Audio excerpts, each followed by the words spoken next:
Hey everybody, this is Aaron the Pedantic. Today I'm going to do a video that is going to be advice for OSR DMs for the first time. I had somebody who requested it, so here it be. I hope that it's going to help you out. So the first thing that I would like to talk about is why are you doing it? And really, typically it's because you are kind of soiled. Yeah, you're not really digging the modern role-playing game atmosphere completely. It doesn't suit you completely. This is what my experience was, because of course I started with 5th edition and I heard some terrible things about old school play, and then I heard some actually good things and looked into the good things, and I was like, wow, that actually sounds really appealing. I got into it, and here I am now. I am just an OSR addict, more or less. I expect that there are going to be a lot of you out there that are like that. And so I would like to present some suggestions to help you get along in your career of being an old school DM. So the first thing is read the Old School Primer by Matthew J. Finch. It is free. You don't have to pay anything. He just wrote it because he wanted to share his principles for running an old school style game. They are commonly regarded as true for the most part. Most people will accept that these are things that really set apart old school play versus new school play. You should read them. It's not a very long read. It's only a few pages. It has the principles such as rulings over rules.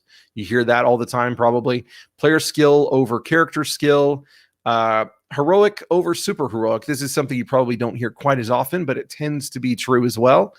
All of these things are not only late explained as in what do they mean, but also they're examples of how they work in play, which I think is great.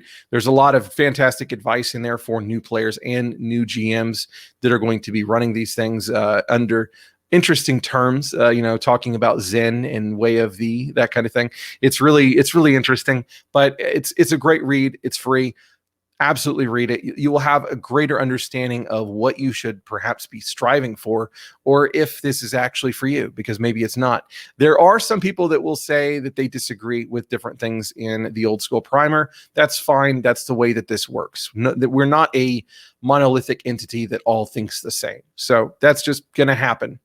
The next thing to do is to pick a well-explained system in your price point. This is assuming that you don't already have one. But even if you do, maybe you want to make this consideration for your players.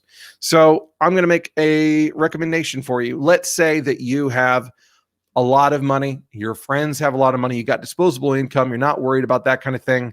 Then the question is, can you get a hold of this? Because this is going to cost you a little bit more than some things. Old School Essentials, Classic Fantasy. I have the Rules Tome. The Rules Tome is not what the players need. The Rules Tome is what you need if you're running this. Or you can just get the multiple books. It comes in a box set with multiple books, or you can get the tome, which has just everything in one. What is great about this is this has everything from Moldvay BX, and it is explained fantastically with just wonderful layout. Everything is plain to read. It is a pleasure to look at. The layout is fantastic. The quality of the book is fantastic. Don't mind this part. I don't know why my ribbon got all messed up, but it did.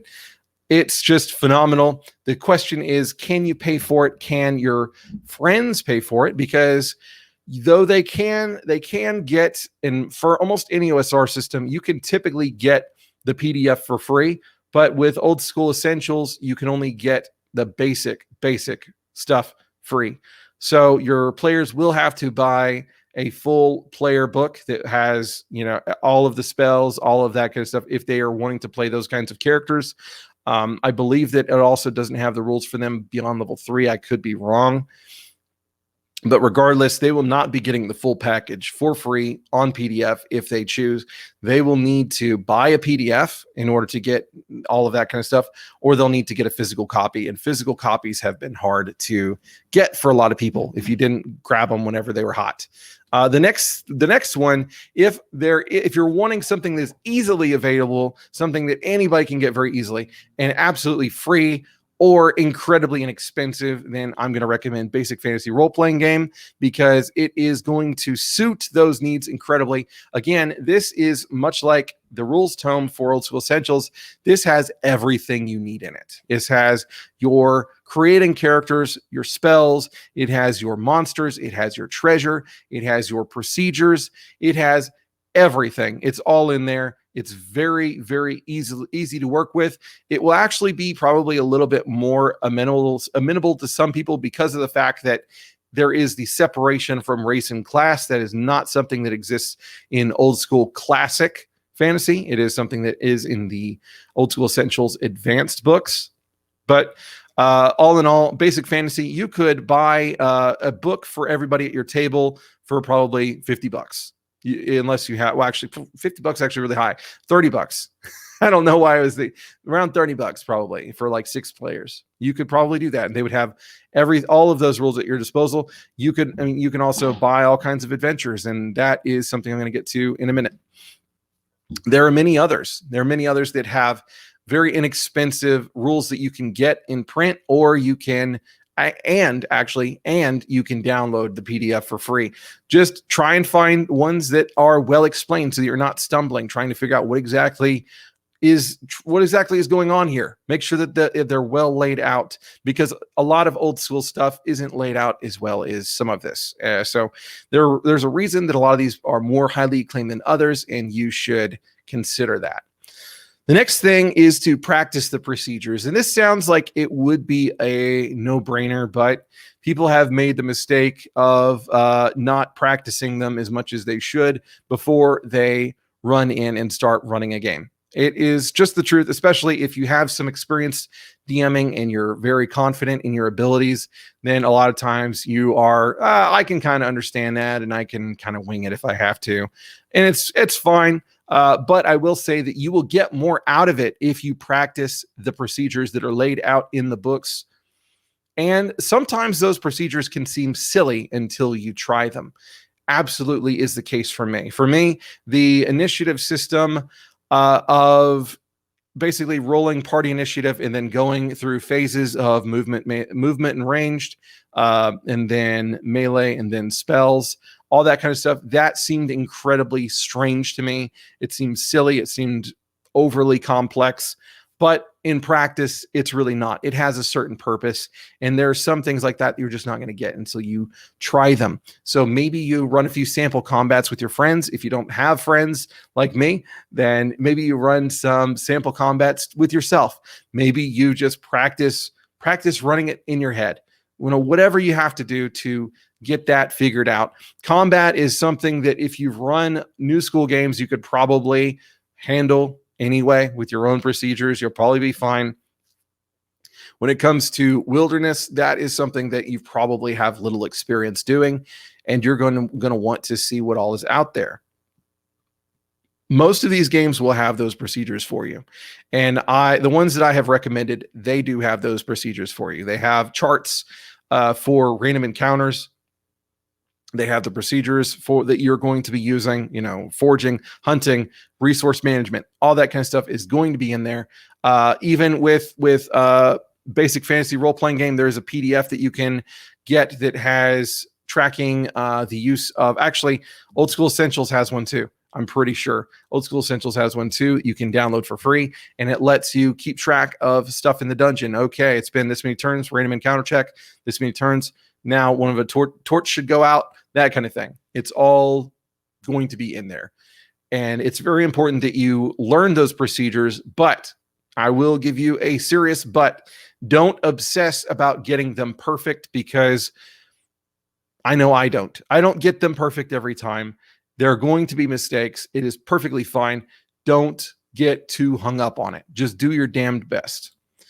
The next thing I'm going to recommend is that you adapt a module to your taste. So if you're used to running new school games, then your adventures quite probably have had a separate type of composition than the old school types. You will probably have more of an emphasis on a point crawl rather than a dungeon crawl or a hex crawl, which I'm not trying to say that you have to do a dungeon crawl or a hex crawl to play an old school game. I'm not saying that, but I am saying that there are different considerations. You are going to be less concerned with balance, more concerned with presenting opportunities for players to use their brains rather than whatever is on their character sheet.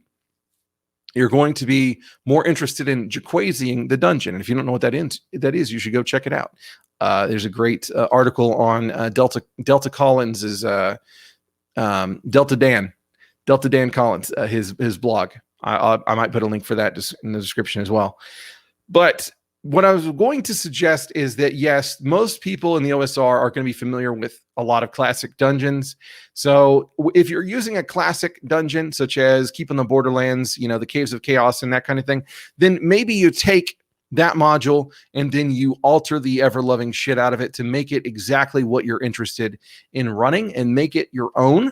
And the reason I suggest that is that if you get too wound up in trying to do it accurately, try and run it exactly as it's written, then you will feel perhaps, and this is just me from my personal experience, you will feel like you run into a wall where you are constantly questioning yourself. Did I get that detail right? Did I get that detail right? And you should feel like you have a little bit more authorship over your game. You have enough shit to worry about. Don't get so caught up on that in particular.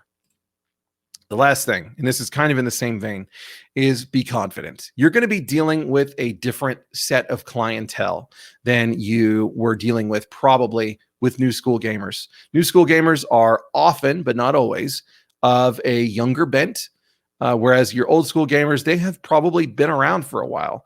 Not always. I mean, you have me. Like I said, you have many others that I play with that have only been playing for a few years.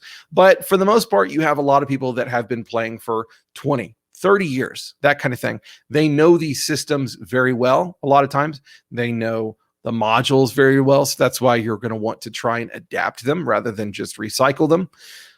And they also know how things are supposed to go whenever you are running a game, and they will have their own opinions on how that's supposed to work.